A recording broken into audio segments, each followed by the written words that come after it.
NASA called it a fuzzy white ball. Just another icy rock tumbling through our cosmic neighborhood. Nothing to see here. But on November 2nd, 2025, while Earth's telescopes were conveniently blind and America's space agencies were dark, Europe's JUICE spacecraft caught 3I Atlas doing something it wasn't supposed to be doing. Glowing, erupting, alive. The image shows dual tails, a brilliant coma, signs of activity that shouldn't exist on a dead comet. And here's where it gets strange. The full data, the high-resolution scans that could tell us what this thing really is, they're locked on the spacecraft until February, trapped behind the same solar fury that woke 3I Atlas up. So the question becomes, what are we not seeing yet? And more importantly, why did it take hiding behind the sun for this visitor to reveal its true nature? Stay with me. You'll want to stay until the very end, because when February 2026 arrives and that data finally downloads from JUICE, we're either going to confirm our understanding of comets or shatter it completely. Hit subscribe to follow this story as it unfolds, because every piece of evidence we uncover reveals just how little we truly understand about what's passing through our solar system. Now, settle in and let's unravel this interstellar mystery together. On November 2nd, 2025, while most of the world was scrolling through election coverage and memes, something extraordinary happened in the darkness between Earth and Jupiter. The European Space Agency's JUICE spacecraft, that angular metal explorer, currently on a 7-year odyssey to the gas giant's icy moons, aimed its navigation camera at a visitor from beyond our solar system. The target was Comet 3I Atlas, an interstellar wanderer that astronomers had been tracking for months. But there was a problem. At that exact moment, 3I Atlas was doing something very convenient for secrecy and very inconvenient for science. It was hiding behind the sun. From Earth, we couldn't see it. Every telescope on our planet, every observatory from Hawaii to Chile, was blind to whatever was happening to this object during its closest approach to our star. The sun had become a shield, a cosmic curtain blocking our view at the most critical moment of 3I Atlas's journey through our neighborhood. But JUICE wasn't on Earth. JUICE was out there, in the perfect position, with the perfect angle, and what it saw changes everything we thought we knew about this object. The image that came back was not what anyone expected. Instead of the fuzzy white blob that NASA and ground-based telescopes had been showing us for months, JUICE's camera captured something alive. There was a bright, glowing halo surrounding the nucleus, what astronomers call a coma, the cloud of gas and dust that forms when a comet starts to wake up. But it wasn't just glowing. It had tails. 2 of them. A dual tail signature stretching away from the sun, one likely made of dust particles pushed by solar radiation, the other a plasma tail, ionized gas swept back by the solar wind like hair in a hurricane. Scientists who analyzed the image used words like surprising and unexpected. These were signs of serious activity, the kind you'd expect from a comet at peak performance, not from what we'd been told was essentially a dirty snowball on a quiet cruise through the solar system. Let me show you the contrast, because this is where it gets weird. Every image of 3I Atlas taken from Earth before JUICE's flyby showed roughly the same thing. A diffuse white smudge, barely any tail, minimal coma, standard comet behavior, nothing to write home about. NASA's observations classified it as relatively featureless. News outlets called it a fuzzy white ball, which honestly sounds like something you'd find under your couch, not hurtling through space at 47 kilometers per second. The images were underwhelming, safe, boring even, by cosmic standards. But then you put the JUICE image next to those earlier shots, and it's like comparing a passport photo to a movie poster. One version shows a sleepy, unremarkable ice ball. The other shows a comet that's alive, active, doing things comets are supposed to do when they get close to a star. The difference is so stark that you have to ask yourself, are we even looking at the same object? And more importantly, why did it take a spacecraft millions of kilometers away to show us what was really happening? Here's the context that makes this even stranger. The JUICE image was taken right after 3I Atlas passed perihelion, the point in its orbit closest to the Sun. That happened on October 29th or 30th, 2025, depending on whose calculations you trust. Perihelion is when comets go through their most dramatic changes. The Sun's heat vaporizes their ices, creates those spectacular tails, turns them from frozen rocks into glowing spectacles. It's showtime for comets, but it's also the exact moment when Earth-based telescopes can't see them, because they're lost in the Sun's glare. It's like the universe scheduled the most important scene of the play during intermission. So we have to ask, if 3I Atlas isn't just a boring, inert comet drifting through our cosmic backyard, what is it really? And why are we only now getting to see this version of it, this active, dual-tailed, glowing version, after months of being told it was nothing special? This isn't just another comet. 3I Atlas is only the third confirmed interstellar object ever observed entering our solar system. The first was 1I/Oumuamua, that cigar-shaped mystery that blazed through in 2017 and sparked 1,000 arguments about whether it was a comet, an asteroid, or something else entirely. The second was 2I/Borisov, a more conventional-looking comet that visited in 2019 and behaved mostly how we expected. 3I Atlas is number 3 in a very exclusive club. Every piece of data we get from these visitors is priceless, because they're not from here. They formed around other stars, in other solar systems, possibly billions of years ago. They carry information about places we can't reach, processes we can't observe, chemistry we can only guess at. They're cosmic messengers, and we've only met 3 of them. But here's where it gets frustrating, and where the real mystery begins. The JUICE image is just a teaser. It's a low-resolution snapshot from a navigation camera, the kind of camera designed to help the spacecraft know where it is, not to do cutting-edge science.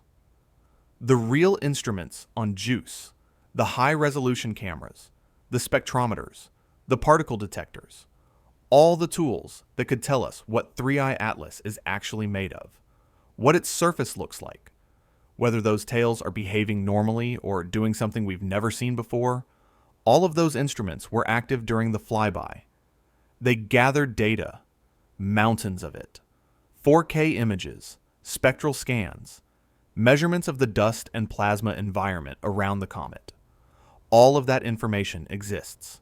It's sitting on JUICE's hard drives right now, locked away, inaccessible. And we can't have it. Not yet. Not until February 2026 at the earliest. Why? Because the same solar intensity that activated 3I Atlas, that turned it from a fuzzy blob into a glowing, dual-tailed wonder, is also trying to cook JUICE alive. The spacecraft is so close to the Sun right now that it has to use its high-gain antenna, the big dish it normally uses to talk to Earth, as a heat shield. Pointing that antenna toward us to download the data would expose sensitive equipment to radiation and temperatures that could cause permanent damage. So the data stays locked. The full story stays hidden. And we're left with a single, tantalizing, low-resolution image and a growing list of questions. What could those high-resolution scans reveal? Surface structures, jets of gas erupting from specific points on the nucleus, composition data that might tell us where this thing came from and how it formed. Or maybe something unexpected. Something that doesn't fit our models. We won't know until February. Until then, all we have is the trailer, not the movie. The JUICE spacecraft is not some scrappy little probe with a couple of cameras duct taped to a solar panel. This is a 400 million euro mission, one of the most sophisticated pieces of hardware humanity has ever flung into the void. It's carrying 11 scientific instruments, each one designed for a specific purpose.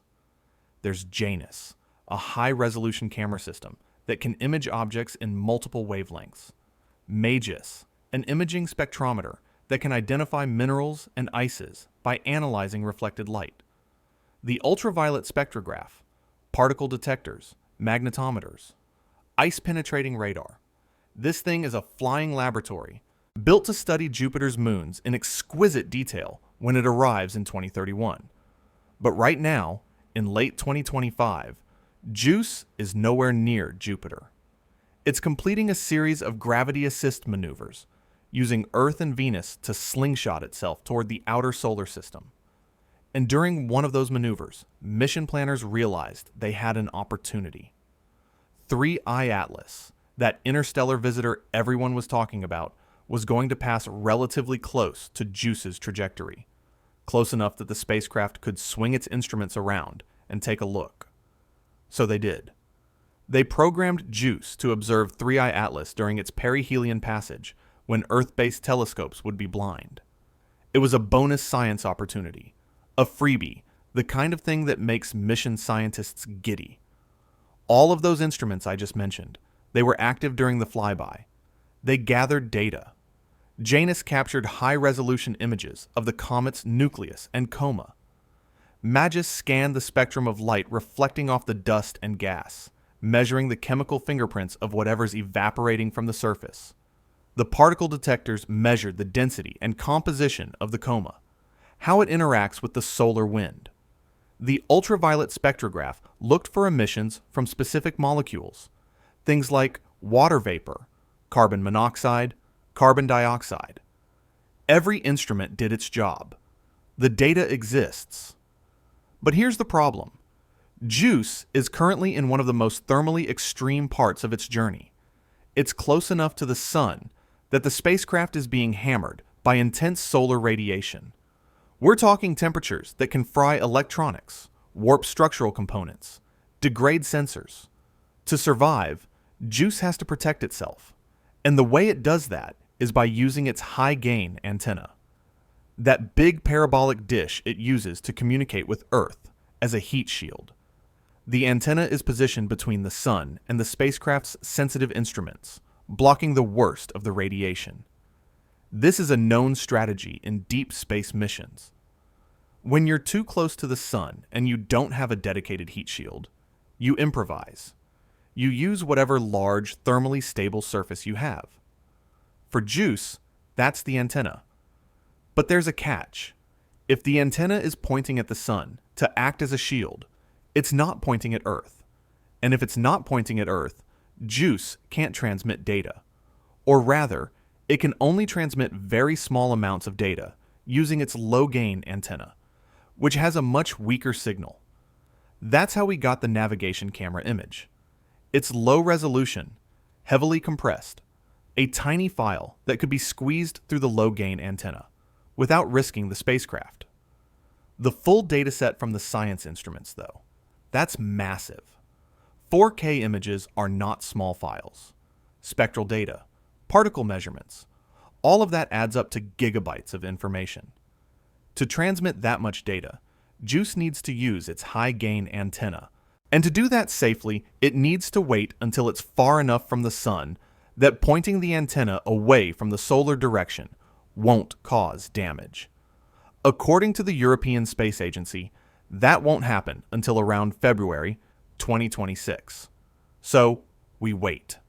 For months. The data is sitting there on JUICE's solid-state recorders, preserved and safe, but inaccessible. Scientists on the ground know it exists. They've seen the telemetry confirming that the observations were successful. But they can't analyze it. They can't publish it. They can't even look at it. It's a cliffhanger, a cosmic tease, and it's driving everyone a little bit crazy. Let me give you an analogy. Imagine you're watching a movie on your phone, but your connection is terrible.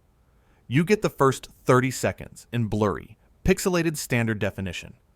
It shows something happening, something dramatic, but you can't make out the details. Then the screen freezes. The buffering icon spins. You wait. 5 minutes, 10 minutes. An hour. The movie is still loading, but nothing's happening. You know the rest of the film exists.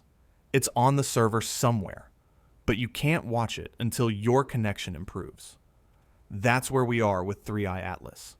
We've seen the thumbnail. The full feature film is stuck in buffering mode until February, and the stakes here are enormous. The difference between that low-resolution nav cam image and the full science data is the difference between knowing something weird is happening and understanding what's actually going on. High-resolution imaging could reveal surface features, jets, vents, cracks, structures that might tell us whether this is a normal comet or something stranger. Spectroscopy could tell us what molecules are present in the coma, what ices are sublimating, whether there are organic compounds, minerals, unusual chemistry. Particle data could reveal how the comet's coma interacts with the solar wind, whether there are magnetic effects, plasma phenomena, things we've never seen before in an interstellar object. Without that data, any big claim is just speculation. The navcam image is intriguing, it's suggestive, but it's incomplete.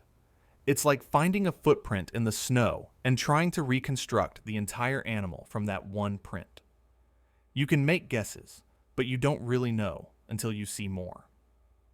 The European Space Agency has been clear about this. They've said the full data will start coming down around February 2026, once JUICE is in a safer thermal environment. Until then, all we have is that one image, a few preliminary reports, and our imaginations. The scientific community is being patient, or at least trying to be. The rest of us, not so much. We want answers. We want to know what that high-resolution camera saw, what the spectrometers measured, what the particle detectors recorded. We want the movie, not the trailer. But maybe the wait is part of the story. Maybe the fact that we have to sit with the mystery for a few more months is exactly what makes this moment so powerful. Because when that data finally arrives, when the real images and measurements hit the scientific community, we're either going to confirm that 3i Atlas is a weird but ultimately natural comet, or we're going to discover something that doesn't fit our models. Either way, February 2026 is going to be a very interesting month. 3i Atlas is not gravitationally bound to the sun. Let me say that again, because it's important. This object is not a prisoner of our star's gravity. It's passing through. Its orbit is hyperbolic, which is the mathematical way of saying it's going too fast to be captured. It came from somewhere else. It's swinging around the sun, and then it's leaving. Forever. This is not a comet that's been circling our solar system for billions of years, occasionally dipping close to the sun and then retreating back to the outer darkness. This is a visitor, and once it's gone, we will never see it again. That makes it fundamentally different from almost every comet and asteroid we've ever studied. Our solar system is full of frozen rocks and dirty snowballs, but they're all family. They were born here, in the disk of gas and dust that surrounded the young sun 4.6 billion years ago. They're made of local materials, shaped by local conditions, processed by billions of years of exposure to our sun's light and heat. 3i Atlas is alien. It formed somewhere else, around another star, possibly billions of years ago, possibly in conditions completely unlike anything in our solar system. It spent an unknown amount of time drifting through interstellar space, bombarded by cosmic rays, frozen to temperatures just a few degrees above absolute zero, isolated from any star's warmth. And then, by chance, or fate, or cosmic coincidence, it wandered into our neighborhood. That alone would make it fascinating. But 3i Atlas isn't content to just be interesting. It's also weird, and the weirdness starts with how it scatters light. Astronomers recently published observations of 3i Atlas using polarimetry, a technique that measures how light is polarized when it bounces off an object. Different surfaces, different materials, polarize light in different ways. It's like a fingerprint. When they analyzed 3I Atlas, they found something unprecedented. The comet showed a deep and narrow negative polarization branch with a minimum of negative 2.7% at small phase angles. That's jargon, so let me translate. The way this comet scatters light is unlike any solar system comet or asteroid we've ever measured. It's not just a little different, it's off the charts. What does that mean? Possibly that the surface, or the coma, has unusual properties. Maybe the dust grains are a different size or shape than what we're used to. Maybe the surface is coated with something strange. Maybe the coma is filled with particles that don't behave like normal comet dust. We don't know. But the data is clear. This thing is not playing by the rules. Then there's the composition. The James Webb Space Telescope, that $10 billion infrared observatory, parked at the second Lagrange point, turned its instruments toward 3I Atlas earlier in 2025. What it saw was a coma dominated by carbon dioxide, not water vapor, which is what you'd expect from a comet. Carbon dioxide, along with water, carbon monoxide, carbonyl sulfide, water ice, and dust. But the ratio of carbon dioxide to water was extremely high, among the highest ever recorded in a comet. Most comets are water-rich. 3I Atlas is carbon dioxide rich. That's strange. It suggests this comet might have formed in a very different environment than the comets we're familiar with. Maybe it formed farther from its host star, in a colder region where carbon dioxide ice is stable. Maybe it formed in a protoplanetary disk with a different chemical composition than our solar system's disk. Maybe it was heavily processed over billions of years by something we don't fully understand. Whatever the reason, 3I Atlas is not a typical comet. One hypothesis that's gaining traction among scientists is cosmic ray processing. Here's the idea. 3I Atlas spent an unknown but probably very long time drifting through interstellar space. Millions of years. Maybe billions. During that time, it was constantly bombarded by galactic cosmic rays, high-energy particles zipping through the galaxy at near light speed. These particles don't just bounce off. They penetrate the surface, smash into atoms, break chemical bonds, create new molecules.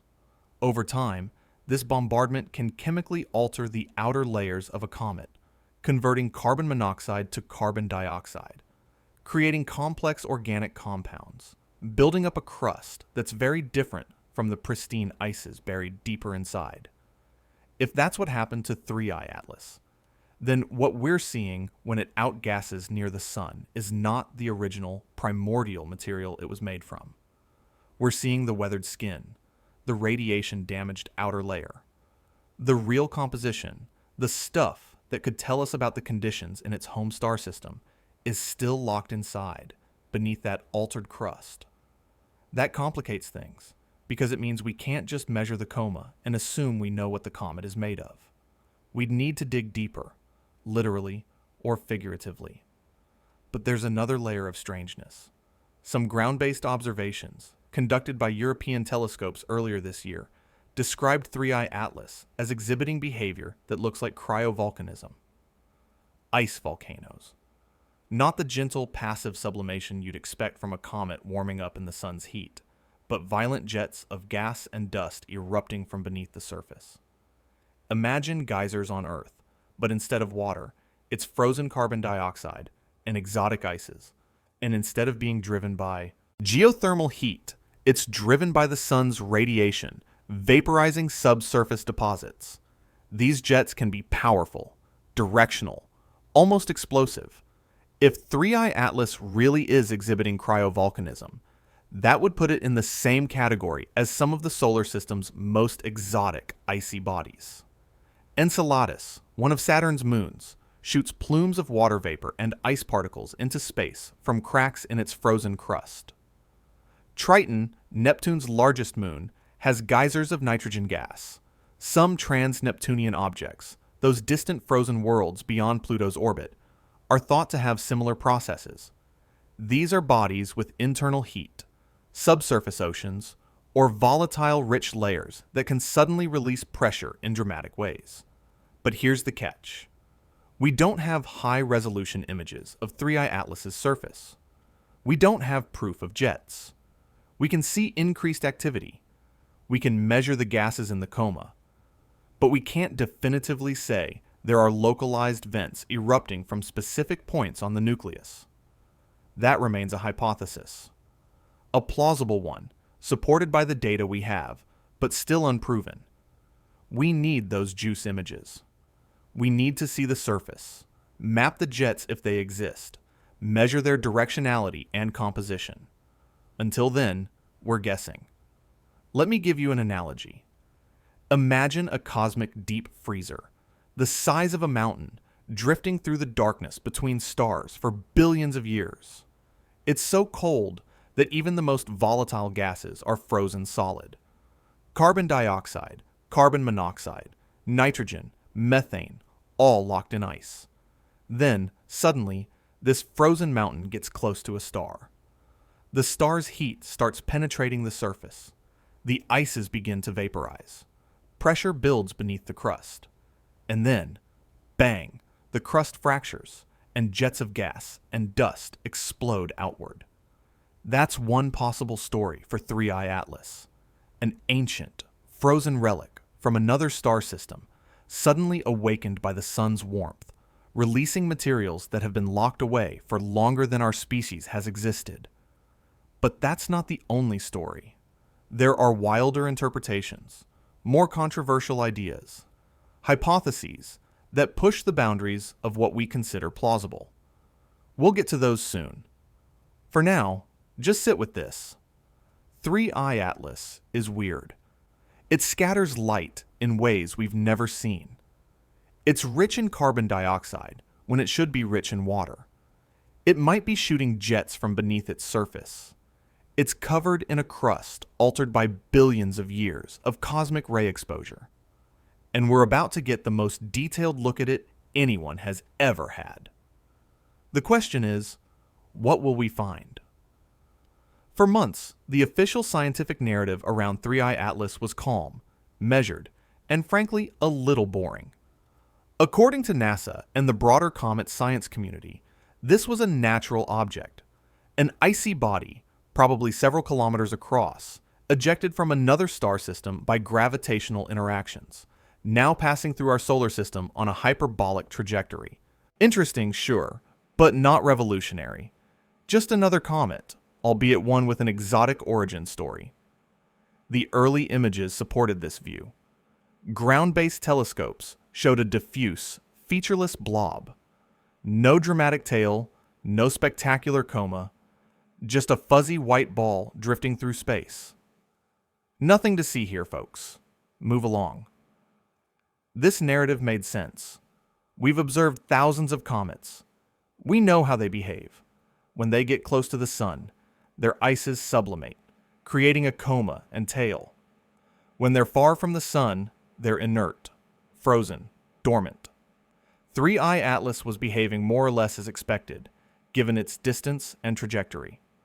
Scientists were interested, but not alarmed. No red flags. No anomalies that couldn't be explained by standard comet physics. And then the juice image dropped. Suddenly, the fuzzy white ball had a glowing coma and a dual tail. Suddenly, there were signs of significant activity, the kind you'd expect from a comet at peak performance, not from the sleepy object we'd been observing for months. The narrative shifted, or rather, it cracked, because now we had two versions of 3I Atlas. The boring version, captured by Earth-based telescopes before perihelion, and the active version, captured by JUICE during perihelion. And they didn't match. This is where things get messy. In the age of social media, information moves faster than scientific consensus. People saw the contrast between the NASA images and the JUICE image and immediately started asking questions. Why does it look so different? What changed? Were we being lied to? Is there something NASA isn't telling us? The conspiracy-minded corners of the internet latched onto the data delay. The fact that the full juice science payload is stuck on the spacecraft until February and spun it into evidence of a cover-up. Maybe the reason we don't have the full data isn't just technical caution, they argued. Maybe agencies are deliberately holding back mind-blowing details until they can control the narrative, shape the story, decide what the public gets to know. Now, I'm going to present that hypothesis to you, not because I endorse it, but because it's part of the conversation happening right now. The idea is that ESA and NASA saw something in the high-resolution data that doesn't fit the natural comet explanation, and they're stalling until they figure out how to announce it without causing panic or ridicule. What could that something be? Depends on who you ask.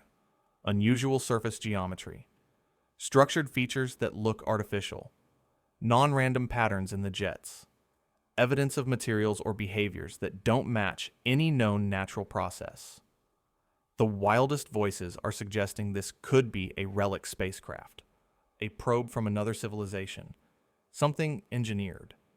And then there's the heartbeat. Some observers claim to have detected a periodic variation in 3I Atlas's brightness, a cycle of roughly 16.16 hours. Like a pulse. Like something turning on and off, or rotating with unusual regularity. They argue this periodicity is too regular for random outgassing, too consistent to be explained by a lumpy nucleus tumbling through space. They point to the comet's non-gravitational acceleration, the fact that its trajectory seems to deviate slightly from what pure gravity would predict, as evidence of internal propulsion or guidance. In other words, they're suggesting this thing might be controlled. Let me be very clear. The scientific community does not support these claims. Most astronomers who have looked at the data argue that periodic jets, uneven outgassing, rotational effects, or dust cloud geometry could easily produce similar brightness variations. Comets do weird things. They're not solid, uniform spheres. They're irregular chunks of ice and rock with jets that turn on and off as different parts of the surface face the sun. They can tumble, wobble, shed dust in uneven patterns. All of this creates variability in brightness and trajectory. Non-gravitational acceleration, specifically, is well documented in comets. When gas jets erupt from the surface, they act like tiny rocket engines, nudging the comet off its purely gravitational path. This is normal. It's expected. It's not evidence of artificial propulsion. But here's the thing. Extraordinary claims require extraordinary evidence, and we don't have that evidence yet. We have a low-resolution image, some spectral data, polarimetry that shows unusual light scattering, and a lot of speculation. That's not enough to prove anything exotic, let alone anything artificial. Science doesn't work by jumping to the wildest explanation first. You rule out the mundane before you consider the extraordinary. And right now, we haven't ruled out mundane. The role of media in all this is complicated. Sensational headlines generate clicks. Talk of alien motherships, of swarm objects, of government cover-ups, that's catnip for audiences. But it's also noise. It muddies the water, makes it harder for people to distinguish between credible analysis and wild speculation. And it sets up unrealistic expectations. If the full juice data comes down in February and shows that 3I Atlas is, in fact, a natural but unusual comet, there will be disappointment. People will feel let down, maybe even deceived, even though no one lied to them. They just believed the hype instead of waiting for the evidence.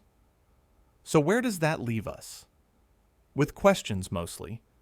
If the full data confirm exotic or engineered features, what does that imply for our understanding of interstellar objects, of what's possible, of whether we're alone?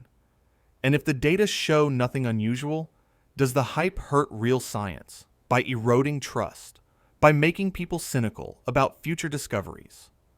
We're walking a tightrope here, between skepticism and wonder, between curiosity and credulity. The stakes are high, not just scientifically, but culturally, philosophically. Because how we handle this moment, how we talk about 3i Atlas, will shape how we approach the next interstellar visitor, and the one after that. The truth is, we don't know yet. We're in the middle of the story, not at the end. And that's both frustrating and exhilarating. Because when February comes, when that data finally downloads, we'll either confirm that the universe is weirder than we thought, or we'll learn that our imaginations are more active than the cosmos. Either way, it's going to be one of the most watched data releases in modern astronomy. The cosmic stakes, real or imagined, have never been higher. 3i Atlas is not from here. That simple fact, already confirmed beyond any doubt, is one of the most profound things we can say about any object we've ever observed. This is not a piece of our solar system that wandered off and came back. This is not a chunk of rock or ice that formed in the disk around our sun. 3i Atlas formed somewhere else, around another star, in another stellar system, possibly in another part of the galaxy entirely. It's on a hyperbolic trajectory, moving too fast to ever be captured by the sun's gravity. It came from interstellar space, and it's going back to interstellar space. It's a messenger from another world, carrying information we can't get any other way. Think about what that means. Every molecule in 3i Atlas's nucleus, every grain of dust in its coma, every ice crystal sublimating into space, all of it is alien in the truest sense. It's made of material that condensed in a protoplanetary disk we will never visit, shaped by conditions we can only infer, processed by a history we can barely imagine. When we study 3i Atlas, we're not just studying a comet. We're studying another star's planetary system. We're analyzing the remnants of processes that happened light years away, possibly billions of years ago. This is archaeology on a galactic scale. If 3i Atlas turns out to be a natural but exotic comet, the kind of thing we can explain with existing physics and chemistry, the scientific payoff is still enormous. We would learn how protoplanetary disks around other stars differ from our own. We would understand what kinds of ices and organics can survive ejection from a planetary system and the long, cold journey through interstellar space. We would see firsthand how cosmic ray exposure over billions of years alters the surface chemistry of small bodies, converting simple molecules into complex ones, building up organic crusts that might resemble the building blocks of life. We would also expand our taxonomy of comets. Right now, our comet models are based entirely on objects that formed in our solar system. They're shaped by our sun's specific luminosity, our disk's specific chemistry, our Jupiter's specific gravitational influence. 3i Atlas gives us a data point from a completely different environment. Maybe comets around other stars are carbon dioxide, rich instead of water. Rich. Maybe they form farther out, in colder regions, where different ices are stable. Maybe their surfaces are coated with organic tars created by radiation processing. Every measurement we make of 3i Atlas is a constraint on models of planetary system formation across the galaxy. That's not just interesting. That's transformative. But let's consider the other possibility. The big if. What if the full JUICE data, when they finally arrive, show features that don't fit our natural comet models?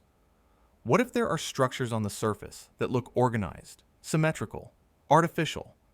What if the jets are too directional, too controlled, too consistent with thrust rather than outgassing? What if the non-gravitational acceleration can't be explained by random jets, and instead suggests guidance, propulsion, intent? What if 3i Atlas is not entirely natural? I'm not saying this is likely. I'm saying it's possible, and the implications would be staggering.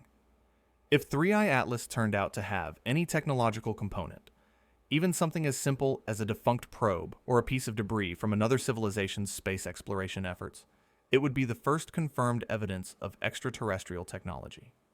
Not a radio signal. Not an exoplanet with an unusual atmosphere.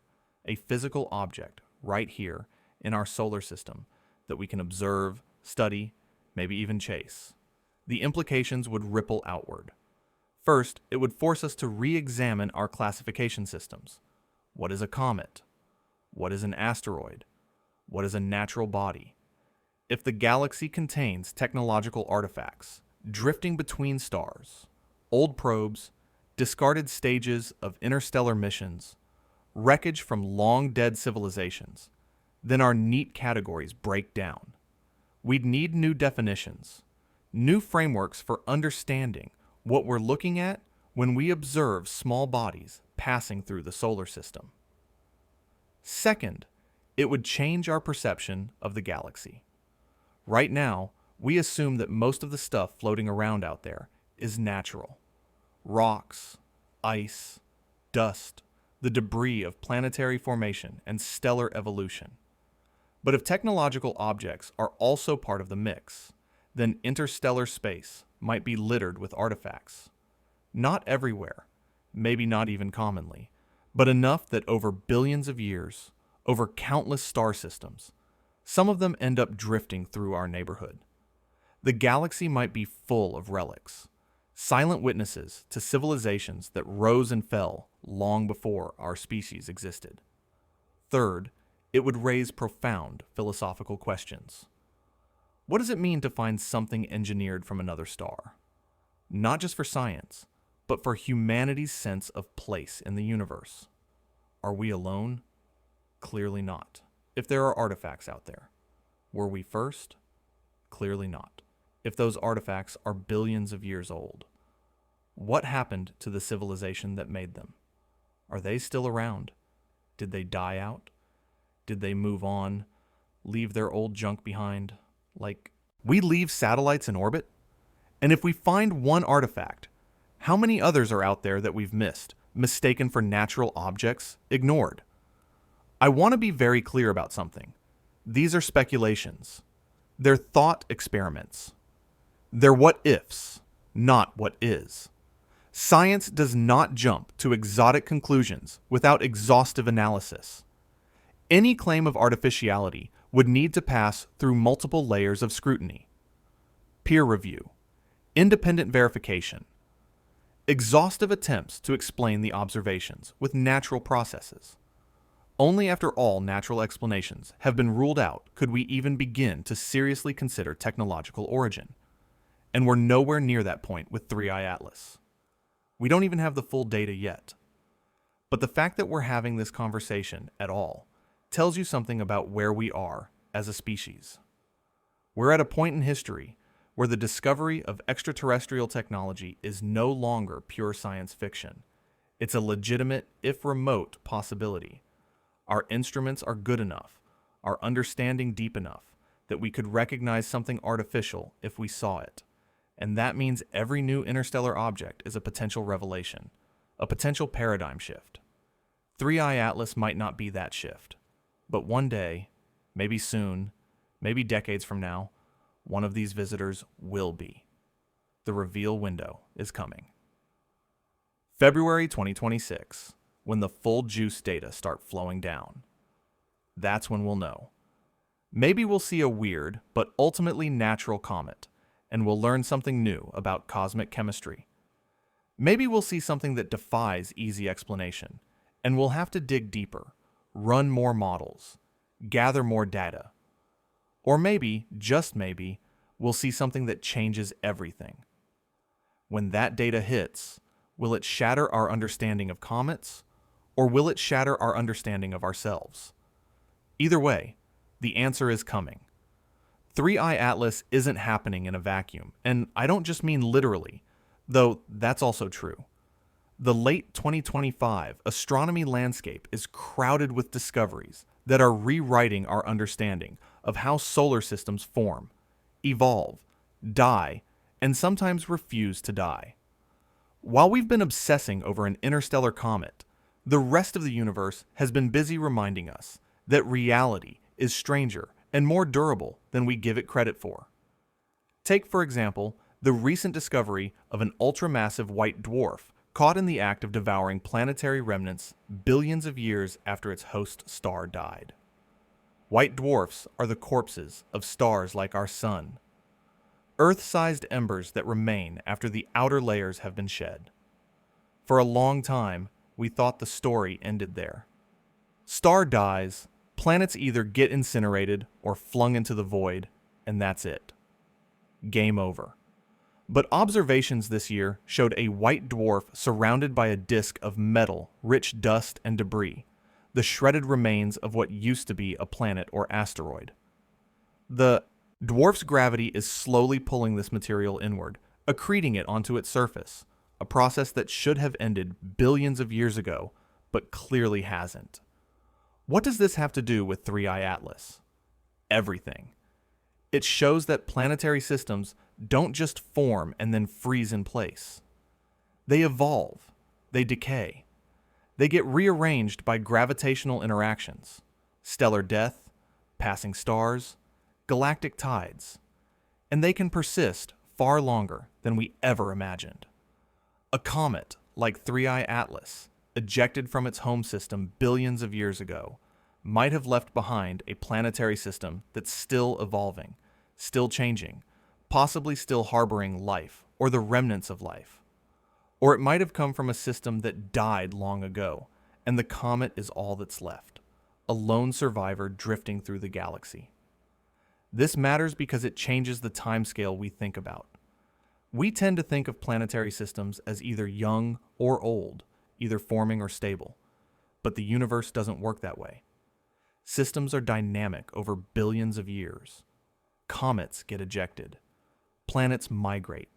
Stars die and leave behind disks of debris that can persist for eons.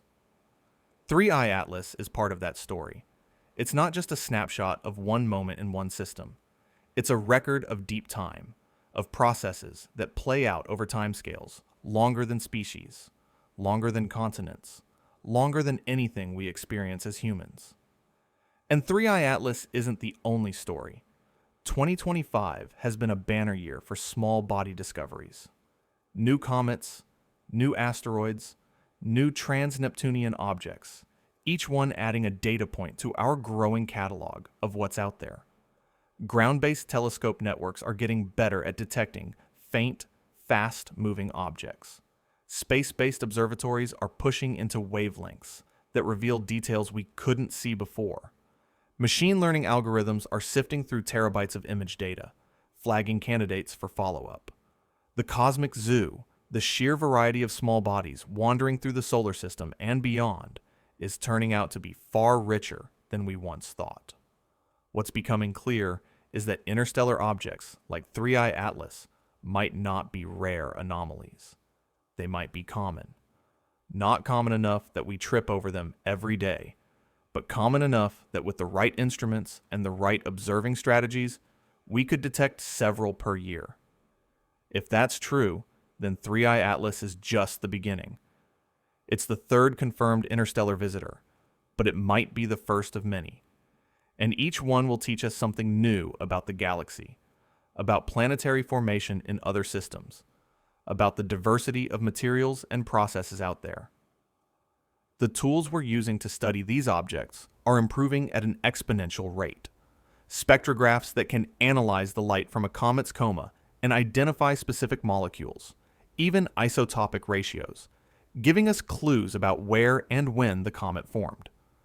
Polarimeters that measure how light scatters off dust grains, revealing size distributions and compositions. High-resolution cameras that can image surface features from millions of kilometers away.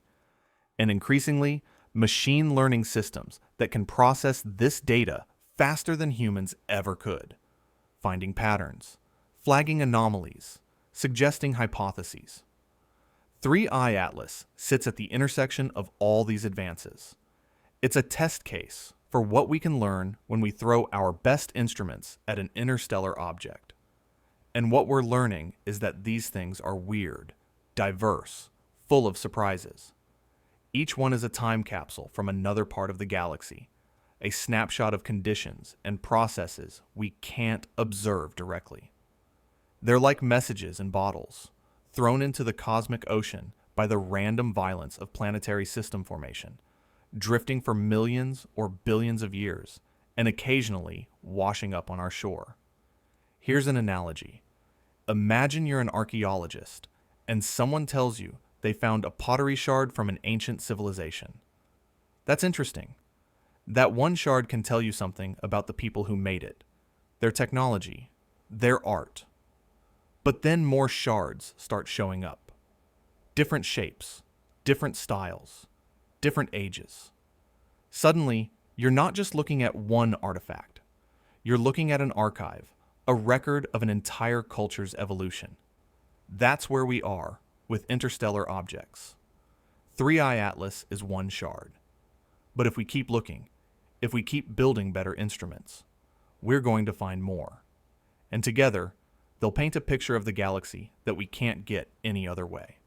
The context around 3i Atlas, the discoveries happening in parallel, the improvements in instrumentation, the growing realization that these visitors are part of a larger population, all of this makes the upcoming JUICE data release even more critical.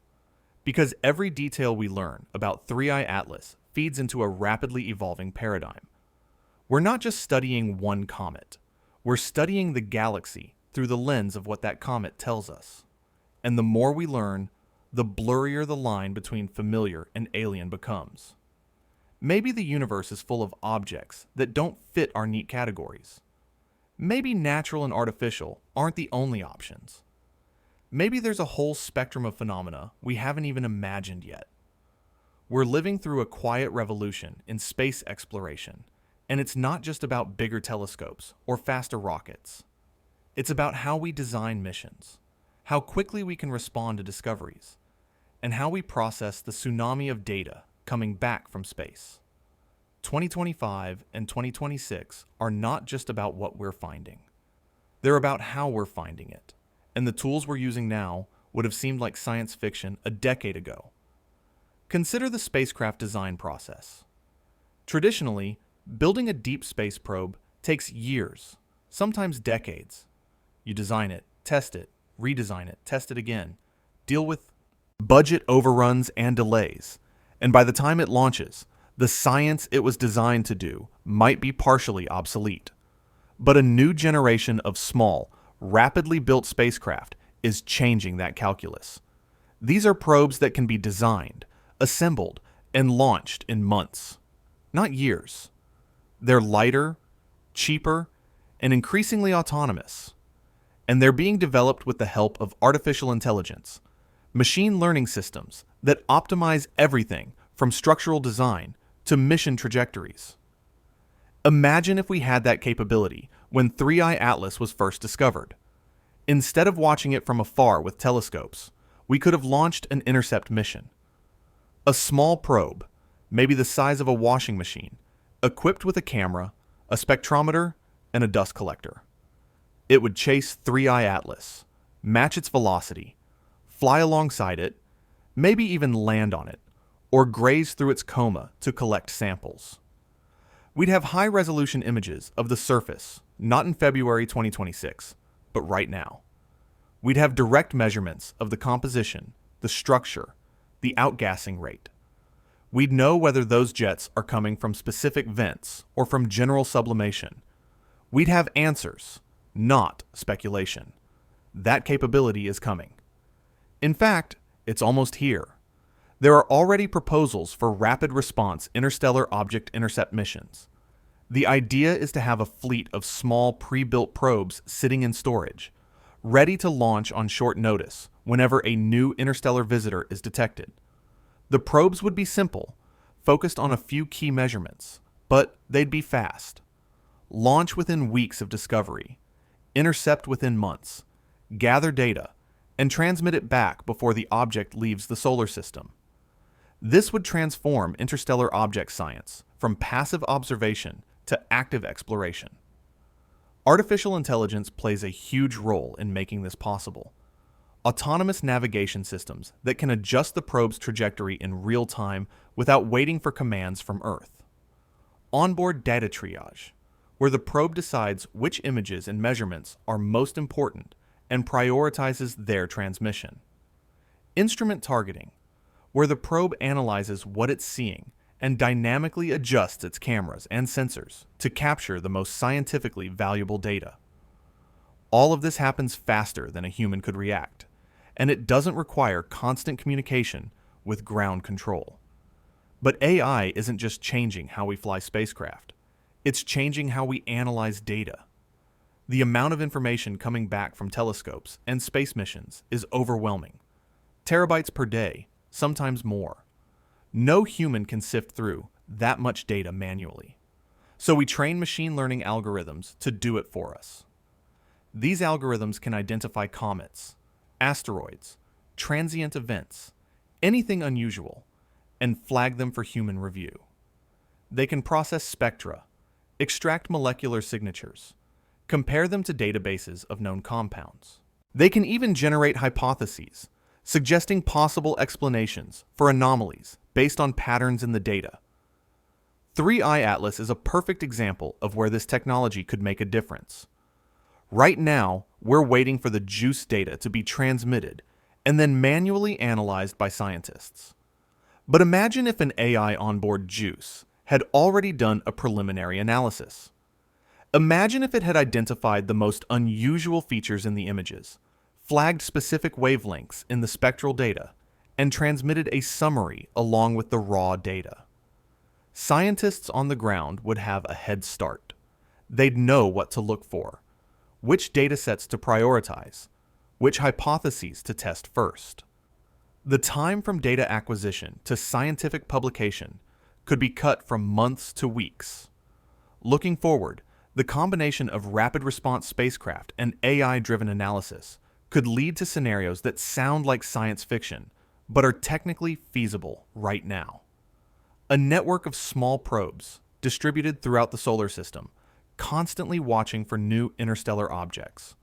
When one is detected, the nearest probe adjusts its trajectory and intercepts. It gathers data, analyzes it on board, and transmits a real-time report back to Earth. If the object looks unusual, more probes are dispatched. If it looks artificial, well, that's when things get really interesting. This raises some profound questions. If we start routinely intercepting interstellar objects, are there risks? Could we contaminate them with Earth microbes, even unintentionally? Could we damage them, alter their trajectories, interfere with their natural evolution? And what if we find something that's not natural? What if we intercept an object that turns out to be a probe or artifact from another civilization?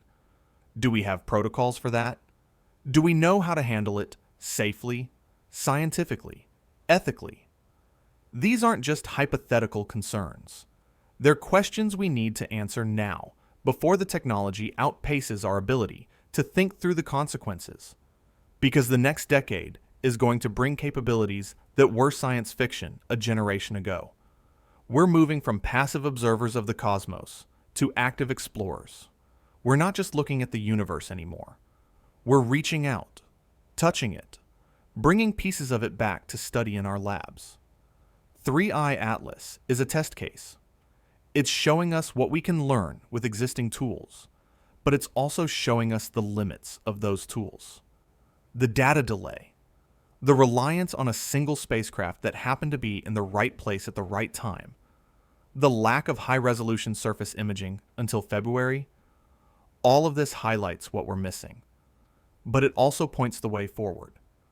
If 2026 brings the JUICE data and confirms that 3i Atlas is something worth studying in more detail, and if 2027 or 2028 brings the first AI-driven intercept mission to the next interstellar visitor, then the next decade might completely rewrite our understanding of the galaxy and our place in it. We're not just watching the cosmos anymore. We're beginning to engage with it, to explore it actively, to ask questions and get answers in real time. And that changes everything.